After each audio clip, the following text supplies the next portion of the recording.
This is Gerald Joavavas, part 2 of discovering the letter meaning of ng.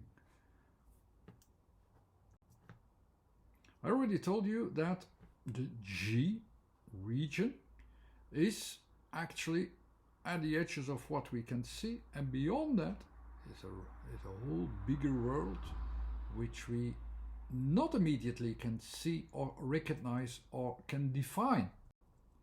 These is all what is the other, the unknown, the bigger things that we can't define yet. The thing that we can define is the known world, and it is all that we recognized as real things. So the ng brings you to that area of that part that is already sensed, but not understood or not completely seen. Another example of a word with ng is the word wang. That's a Dutch word. It means cheek. That one is a very good one as well to explain and to have a better idea what the ng really is about.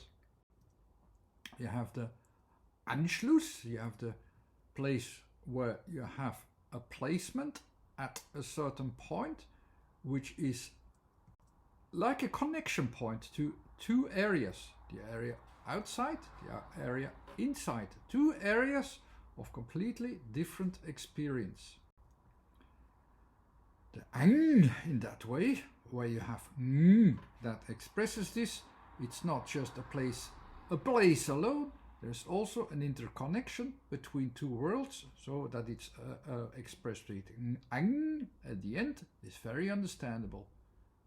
The only strange thing might still be, so where's the W here? Where is this wave?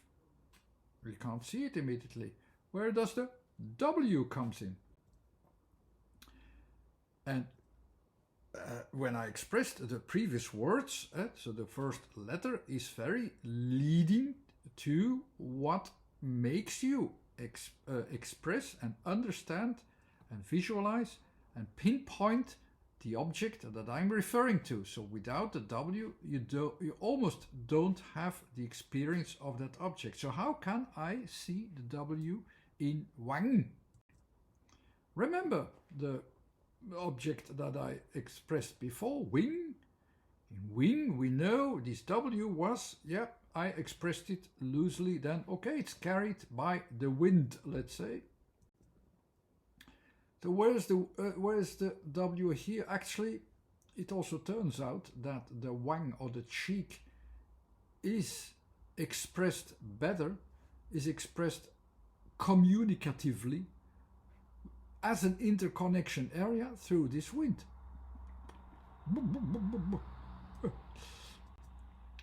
Where you, thanks to this, because of this wind that we blow from inside, we experience the function and nature of this small area, which is not then just a reference of a place,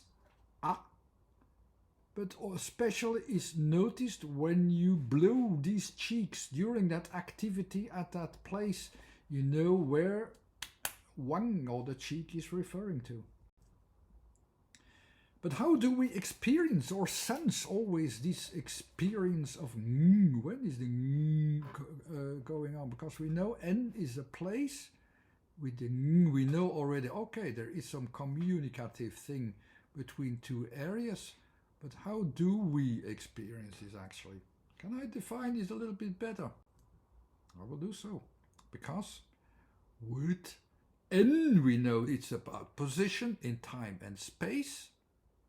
G, the second letter, that's how we rewrite it, is always also related with that feedback system. I already told you, it's somewhere at the edge of the horizon, and then reflections from the sun comes there, so we experience some interconnections, almost like between two worlds, and that kind of impression that we have there. That's something that I told you, that it gives you an effect and a feedback there. But that feedback system is something that is necessary to understand from the G. How does that work? How does that reflect in the letter N? Basically, N plus the G is, when we combine these letters, the N is as a position in space dependent on a timing, combined with G, that will show you feedback there. And that's already what you can have in the cheek, in the wing. That's also where the cheek is where the feedback is at a place, a center point of a place in the WANG, physical place. And in the wing it is led by impulses, as you can see there in the wing. I say impulses in wings, in just one wing. It's led in one place, of course, but the wing carried by the wind will be led by these impulses, while the WANG is experienced after knowing the blowing wind at a place at a certain time. That's the timing as well. So when you have that action, you sense it. The feedback system on its own, I go a little bit deeper into that. Every letter, actually, every expression of a letter has two important parts in the vibrations. It's the lower part where what I call it, and it's a little bit the triggering point. It's our basics, it's our basic senses are there. The feedback process is in the higher frequencies, and there's always a kind of repetition sometimes. Even the A has a small feedback vibration, so that you can sense it very well there as well, where you can respond to, and that can change itself and so on. The feedback system with the higher frequencies is especially very large with G, for instance, so that the G is bigger. These frequencies there are bigger. That feedback area is most profound, is there as well. I say more things, but okay, there are also expressions in my book about reflections, how the reflections of feedback are different in G compared to some other letters, but I'll not go into that. But I have a good example that reflects these feedbacks, how that works and how that reflects to what we see and what we don't see, what we hear, but can't visualize very well what it is about. And a very good expression of that can be expressed with gong. The gong is a musical instrument. When you smash it, it gives these vibrations. These vibrations, I can express it a little bit like this. It's also slightly compared to the om, like the om. You have an expression of the physicality that you have there. You have the vibrations of repetition, but you also have certain holes in it that you also can see and experience, but you can't measure them very well. So in that way, we can't measure them to know, like, oh yeah, but what is behind that? What's beyond that? Which vibrations are there? They are somewhat hidden, actually. So there is a part that we see immediately. This is the surface. What is beyond it is then this different space. You have this an opening to different spaces, to the spaces, to the vibrations that are higher, that we can't immediately see in as vibrations. So this is the part that we see. And beyond that, beyond every hole, there are these vibrations that, of course, will have an effect as well.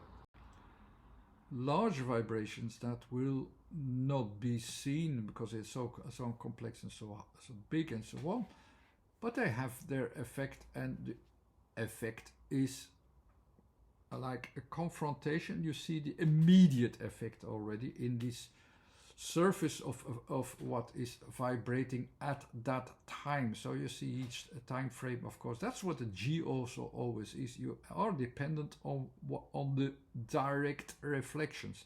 All the processes are beyond. You have to visualize, to understand.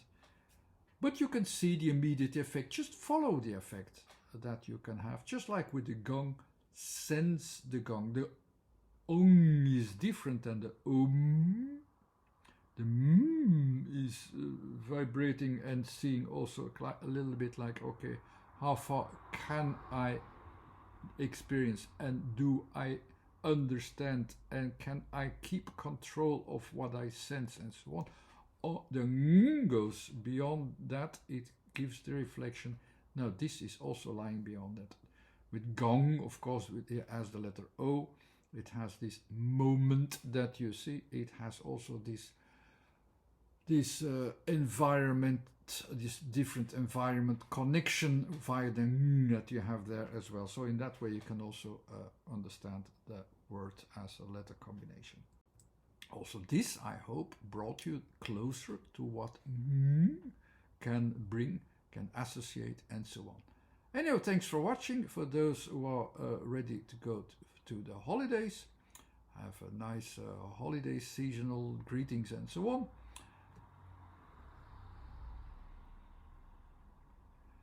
Thanks for watching. This was Gerald Johan Vauas. There's a website too with some previous recorded videos. There are some. Everything is in the opposite order here, so I'm very confused. There are some books. Oh, there is some YouTube channel, this subscription announcement that you can do that, and there's also a Facebook group that you can visit to keep updates in the post for you better. Thanks again for watching. Bye bye.